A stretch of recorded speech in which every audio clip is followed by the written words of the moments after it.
ಸಾಂತ್ವನ ಕೇಂದ್ರದಿಂದ ಪೊಲೀಸ್ ಸ್ಟೇಷನ್ಗೆ ಕರ್ಕೊಂಡು ಬಂದಿದ್ದಾರೆ ಪವಿತ್ರ ಗೌಡ ಅವರನ್ನ ಇವತ್ತು ಮತ್ತೆ ವಿಚಾರಣೆಗಾಗಿ ಅನ್ನಪೂರ್ಣೇಶ್ವರಿ ನಗರ ಠಾಣೆಗೆ ಕರ್ಕೊಂಡು ಬಂದಿದ್ದಾರೆ ಪೊಲೀಸರು.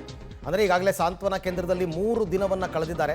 ಕೇವಲ ಮಲ್ಕೊಳ್ಳೋದಕ್ಕೆ ಮಾತ್ರ ಸಾಂತ್ವನ ಕೇಂದ್ರಕ್ಕೆ ಅವ್ರನ್ನ ಕರ್ಕೊಂಡು ಹೋಗ್ಲಾಗ್ತಾ ಇದೆ. ಅಲ್ಲಿ ಮಲಗಿರಬೇಕು, ಅರ್ಲಿ ಮಾರ್ನಿಂಗ್ ಎದ್ದೇಳಬೇಕು, ಅವರ ನಿತ್ಯ ಕರ್ಮಗಳನ್ನು ಮುಗಿಸ್ಕೋಬೇಕು, ಸ್ನಾನ ಮಾಡಿ ರೆಡಿ ಆಗಬೇಕು, ಮತ್ತು ವಾಪಸ್ ಇಮಿಡಿಯೇಟಾಗಿ ಬೆಳಗ್ಗೆ ಅನ್ನಪೂರ್ಣೇಶ್ವರಿ ನಗರ ಪೊಲೀಸ್ ಸ್ಟೇಷನ್ಗೆ ಕರ್ಕೊಂಡು ಬಂದು ಬಿಡ್ತಾರೆ. ಅವ್ರಿಗೆ ಟೈಮ್ ಕೂಡ ಕೊಡ್ತಾ ಇಲ್ಲ, ನಿದ್ದೆನೂ ಕೂಡ ಜಾಸ್ತಿ ಮಾಡೋದಕ್ಕೆ ಬಿಡ್ತಾ ಇಲ್ಲ. 10 ಗಂಟೆ ತನಕ ಹೆಚ್ಚು ಕಡಿಮೆ ವಿಚಾರಣೆ ಆಗುತ್ತೆ, ಕೆಲವು ಸತಿ ಇನ್ನೂ ಲೇಟ್ ಆಗುತ್ತೆ. ಅದಾದ ನಂತರ ಸಾಂತ್ವನ ಕೇಂದ್ರಕ್ಕೆ ಬಿಡ್ತಾರೆ, ಇಮಿಡಿಯೇಟಾಗಿ ಕರ್ಕೊಂಡು ಬರ್ತಾರೆ.